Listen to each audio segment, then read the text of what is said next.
black woman is forcibly removed from her first-class seat after a white passenger claims he feels threatened by her. Unbeknownst to the airline, she's the key decision-maker in a pending $600 million deal that could determine their future. They say you can feel it before it happens, like the shift in pressure before a storm. The moment Diamond Cochran stepped onto that jet bridge, the air changed. Not because of what she did, but because of who she was. A black woman, dressed modestly, walking alone toward a space they didn't expect her to occupy. She wore pressed navy slacks and a blazer so clean it looked like it had been ironed 3 times. Her carry-on bag had 2 visible patches, hand-stitched. Not designer, but deliberate. Her dreads were braided, tucked tight behind her ears, and her steps were slow but certain. Gate 33B was nearly closed. The final boarding call for Flight 2681 to San Francisco had echoed through the terminal 10 minutes earlier when she reached the aircraft door, nodded at the young crew member checking tickets, and stepped into first class. And that's when the eyes started. 2 rows in, Alec George, already reclined in seat 2A, turned toward her like a border guard spotting someone crossing into territory he believed he owned.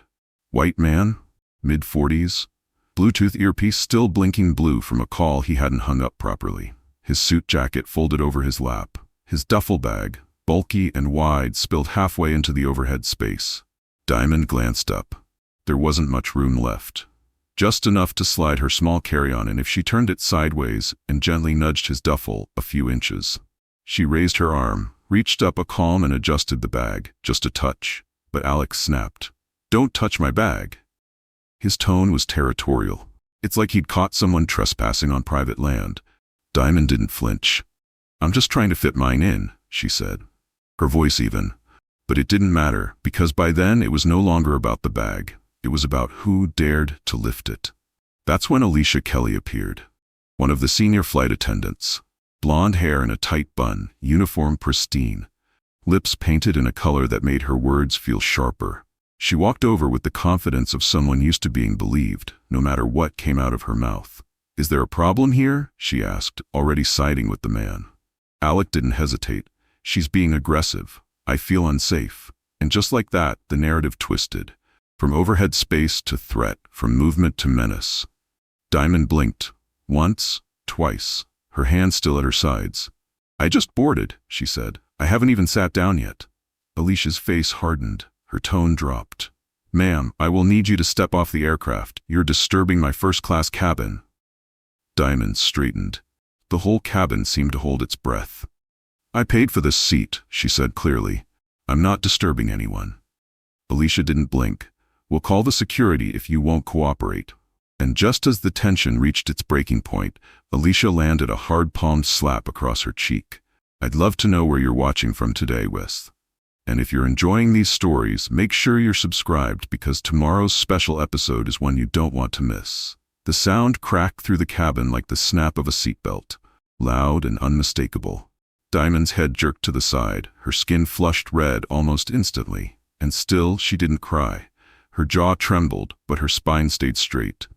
Gasps rippled through the cabin. One phone rose, then another. The red light of a camera blinking. Someone near the window whispered, "Did she just," but stopped short. Then Alec opened his mouth.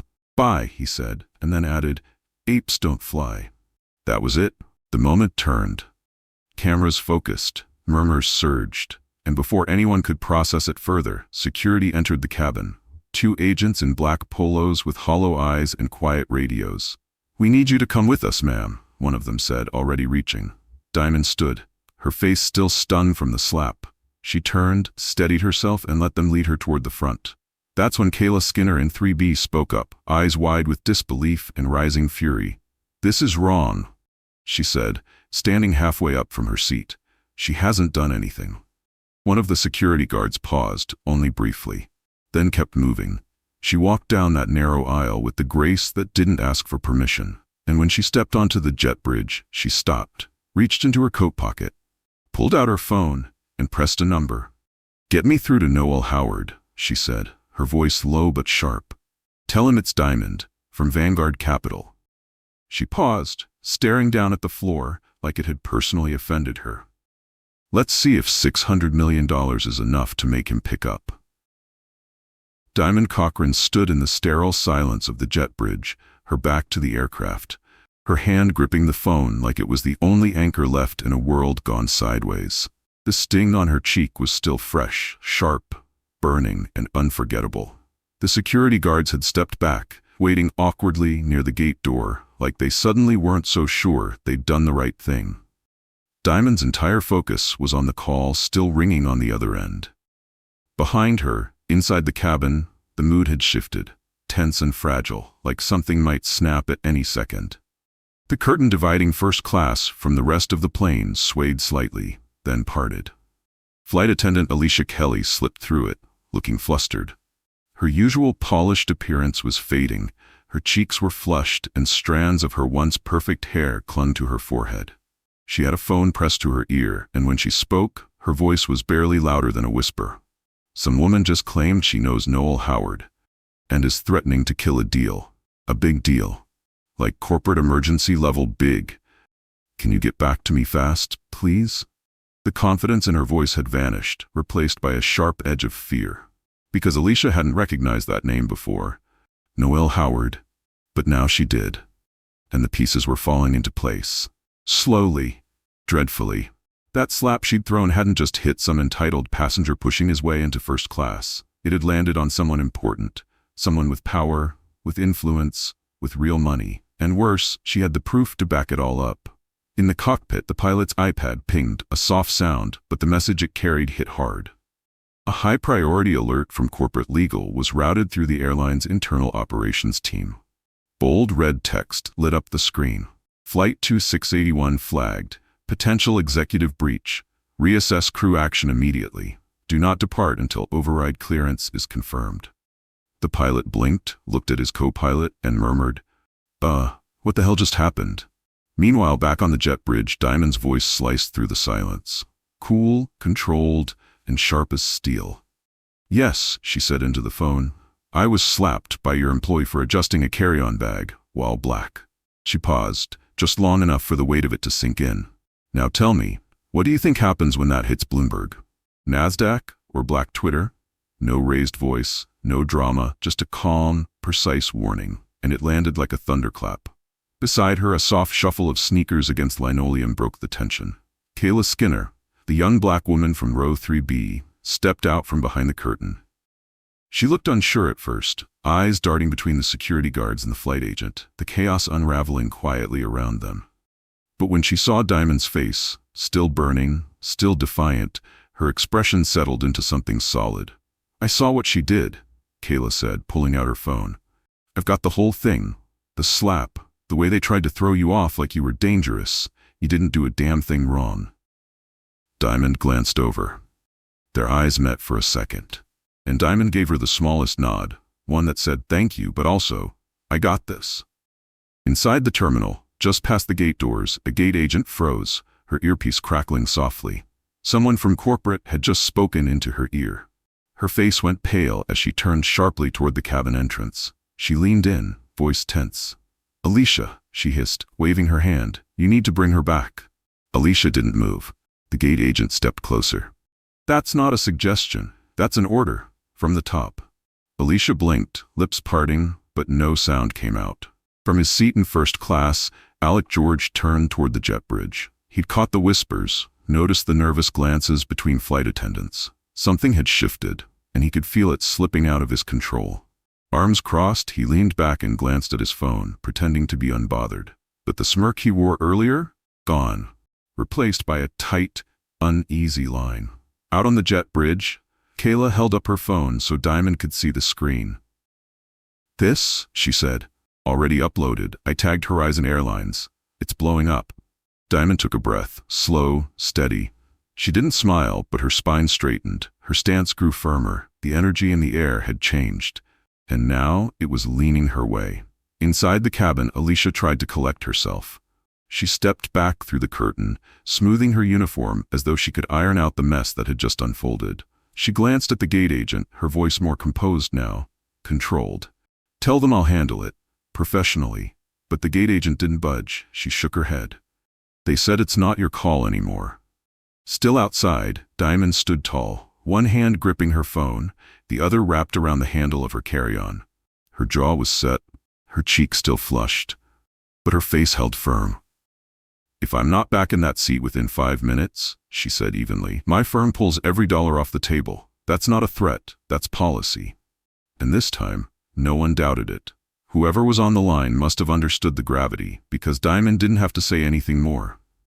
She hung up, tucked her phone into her coat, and turned toward the gate. The gate agent gave a quiet nod, keeping his eyes low as he stepped aside, avoiding any direct contact. Inside the cabin, a wave of unease moved through the rows. Passengers began to fidget, adjusting in their seats, whispering under their breath as they watched things unfold. Alicia stood frozen in the galley, her polished composure unraveling by the second. Every decision she had made in the last 10 minutes was now under scrutiny. Her authority no longer felt like hers. The consequences, her badge, her job, her reputation had climbed above her reach. The security officers who had once stood tall, blocking Diamond's path, now lingered awkwardly near the cabin wall. They didn't know if they should speak, move, or just disappear into the background. Then, without a word, Diamond stepped back onto the plane. She didn't say anything, she didn't have to. Her presence alone changed everything.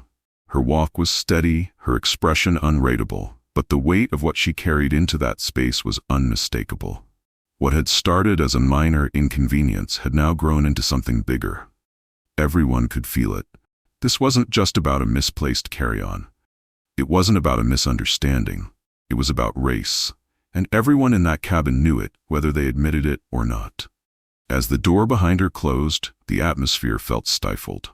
No one clapped, no one welcomed her back. The silence that followed was heavy, not peaceful. It pressed down on the passengers, thick with tension, and the weight of implications no one wanted to name out loud. Every passenger turned toward her. Conversations ended mid-sentence. Phones were lowered. Coffee cups were held still in mid-air. The quiet wasn't out of respect.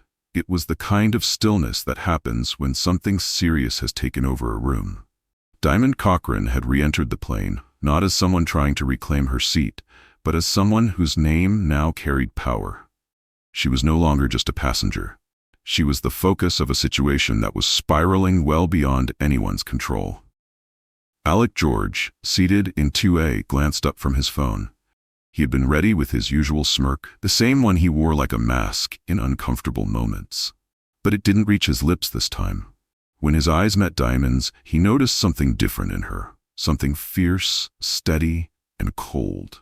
And it caught him off guard. Diamond didn't return his glance. She didn't even give him the courtesy of acknowledgement. Instead, her attention moved to the front of the cabin.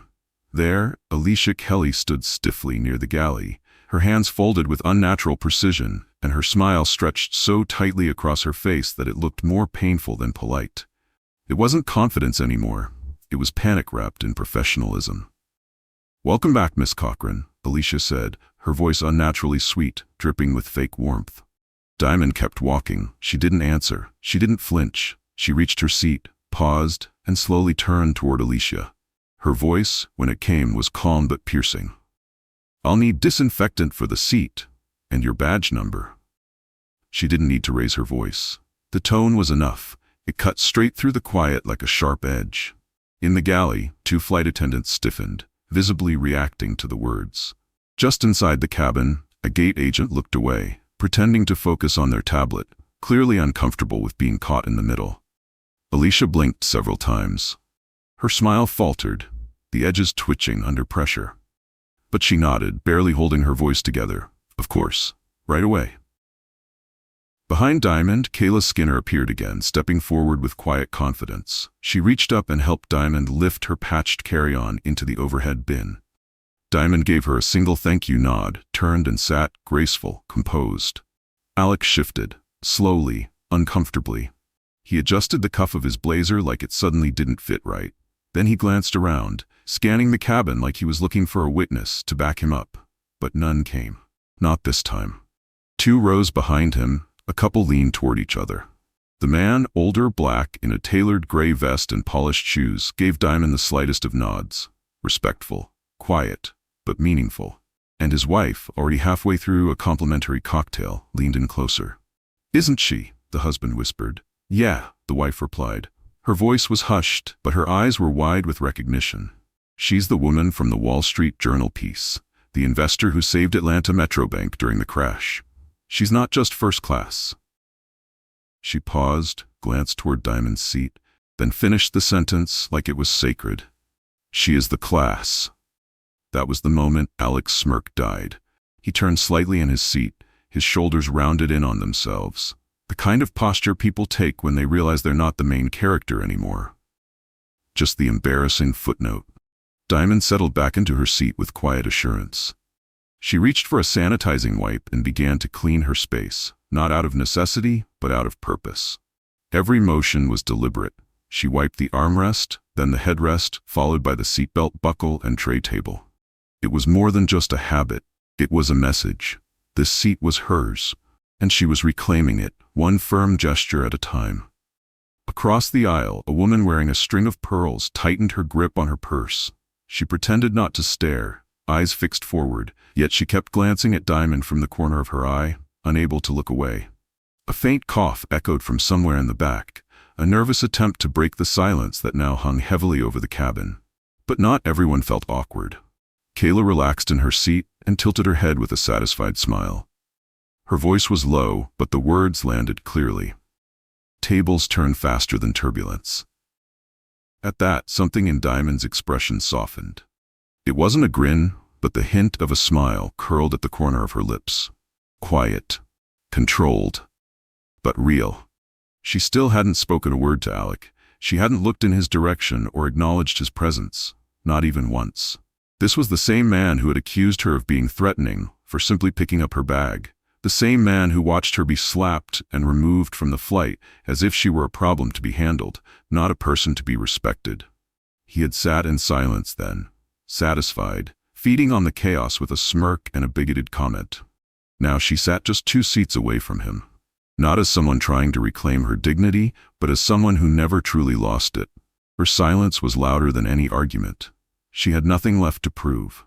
Because at this point, she wasn't just his seatmate. She was his reminder.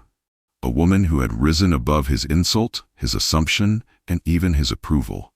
A woman with the power to not only afford his seat, but to purchase the airline that issued his boarding pass. And what made it all the more satisfying? He knew it. And she knew that he knew. That quiet understanding between them, that unspoken shift, that was real power. Got it. You're looking for something with more flow and sophistication, less staccato, and more weight in each line. Here's a revised version with a smoother, more connected sentence structure, eliminating repetitive short phrases and maintaining a sharper, more natural rhythm. At 35,000 feet, there was nowhere left to hide. The cabin had settled into a tense stillness. Overhead lights dimmed to a muted glow. First-class service had technically resumed. Drinks were poured, cutlery clinked against porcelain, but no one was touching their food. Every passenger was watching Diamond Cochran. She simply sat in seat 2C, upright and composed, quietly flipping through the in-flight magazine as if she weren't at the center of the unraveling tension in the air. It wasn't just uncomfortable now. It was suffocating. That's when the cabin manager appeared. Mid-50s, graying at the temples, well-groomed but visibly sweating through his shirt collar. He walked down the aisle with the caution of a man stepping into a courtroom, hands clasped in front of him like Diamond was about to render a verdict. You could tell he didn't want to be there. But someone above him had made it clear that he had no choice. "Miss Cochran," he said, just loud enough to be heard, "on behalf of the airline, I want to sincerely apologize for what you experienced earlier. A formal investigation is underway. Immediate measures are being taken." It was the kind of statement crafted by legal teams and PR staff, a performance of accountability without substance. Diamond didn't acknowledge him at first. She turned one last page, then closed the magazine, set it on her tray, and slowly met his eyes. "There's no investigation," she said. "There's a press release. By morning." The words were delivered without heat or emotion, just precision. The manager blinked, nodded once, and stepped back. His role was finished. But Alicia Kelly, still standing several rows ahead, hadn't moved. Her arms were folded tightly at her waist, her lips pale from pressure. "I didn't mean to," she began, her voice thin and breaking. Diamond turned to face her. You slapped a black woman in first class for existing. That's not an accident. That's culture. A woman in 4A shifted in her seat. A man cleared his throat. Someone fumbled with their phone, pretending to scroll. Alicia looked like she wanted to disappear. Say something now, Kayla Skinner called from her seat. Go ahead. Say you feel threatened again. There was no laughter, just a collective exhale, breath people hadn't realized they were holding. Alec George sunk low in 2A. His earlier smugness had drained away, replaced by a rigid stillness. Eyes locked on the window, like the clouds might offer an escape. Diamond adjusted the blanket over her lap, crossed one leg over the other, and settled back. And 2,500 miles away, the consequences were already landing. Inside airline headquarters, around a long mahogany table, a crisis response team sat surrounded by glowing dashboards and spiking hashtags. At the head of the table sat Noel Howard, CEO, sleeves rolled, tie undone. His eyes were fixed on the tablet in front of him, watching the videos already spreading across every platform. The slap, the ejection, Diamond's return, and now, the moment that mattered most. Her voice came through the recording, cold and exact. Your board will hear from me. Every dollar is gone. Noel's hand trembled as he lowered the screen. $600 million. Not a threat, not a maybe. The Vanguard Capital deal, which had been days from closing, had collapsed. An assistant entered the room, pale and visibly shaken. Sir, she said, they're demanding a statement, right now. Noel kept staring ahead. The media-ready facade he wore on CNBC now cracked wide open. Draft it, he said, and make it grovel. Back on the flight, the silence had returned, but this time it wasn't laced with dread. The suspicion aimed at Diamond had evaporated, replaced by something quieter, respect, maybe, or fear. Alicia had backed into the galley, alone. Kayla met Diamond's eyes and gave her a subtle nod. Diamond returned eye. In this moment, she wasn't just a passenger. She was the reckoning at 35,000 feet. As the plane began its descent, a quiet exhale moved through first class, not from relief or anticipation, but from the shared weight of having witnessed something irreversible. Whatever had happened at 35,000 feet hadn't just disrupted the flight. It had shifted the atmosphere, pierced the illusion of comfort, and exposed the quiet, curated entitlement that defines spaces designed to keep people like Diamond Cochran out. Diamond remained seated, steady and composed, hands folded in her lap.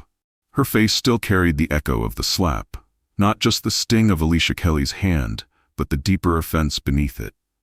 The entitlement. The unspoken message that even a black woman with a valid boarding pass and a seat paid in full could still be seen as an intruder. Outside, the lights of San Francisco began to come into view, streets and freeways weaving beneath the orange haze of dusk. In most rows, passengers remained distracted by meals or earbuds, but in this part of the cabin, the silence was complete. Then, just after the wheels touched down with a smooth final jolt, a voice broke through, not from the cockpit, not from the intercom, but from seat 3A. An older woman stood slightly, her silver hair tucked behind her ears, her voice clear and steady. We saw it all, and we saw her rise above it. It wasn't applause, it wasn't praise, it was a simple acknowledgement, meant for one person only. Diamond stood with the calm authority of someone who had always known her worth, pulled down her worn carry-on herself without assistance or hesitation, and turned once toward Alicia Kelly, still lingering near the galley, pale and crumpled, like she hoped fading into the wall might erase the past few hours. Diamond said, "You thought you could slap me down," she said, quiet and measured. "But all you did was lift me up." Then she turned and walked. The path cleared for her in an instant. Even Alec George, who had spent most of the flight wrapped in smug superiority, shrunk back, unsure how he'd become irrelevant in the story that now belonged entirely to her. Diamond walked down the jet bridge. Her pace was steady, her shoulders squared, her presence unmistakable. And the moment she entered the terminal, cameras flashing, executives pacing, PR staff whispering directions to one another, all trying to manage a situation that had already spun far out of their hands. At the center of the commotion stood Noel Howard, CEO of the airline, looking pale and overwhelmed, waiting behind a velvet rope someone had thrown up as a half measure. He extended his hand to her, shaky, unsure, not out of respect, but damage control. Diamond didn't take it. She didn't stop. She didn't blink. "You'll hear from legal," she said, her voice smooth and controlled, with the precision of someone who'd already won. Then she walked past him, into the flash of cameras, into the waiting headlines, into a storm she had no intention of hiding from. By the time she reached the other side of the terminal, her name had already surged online. It was all there, clipped and stitched across TikTok, shared in headlines, reposted with hashtags. But it wasn't just Diamond Cochran's name trending anymore. It was the message, "We belong in first class." What started as a video had become a verdict. What would you have done if you were in Diamond's shoes? Drop your answers in the comments and don't forget to subscribe.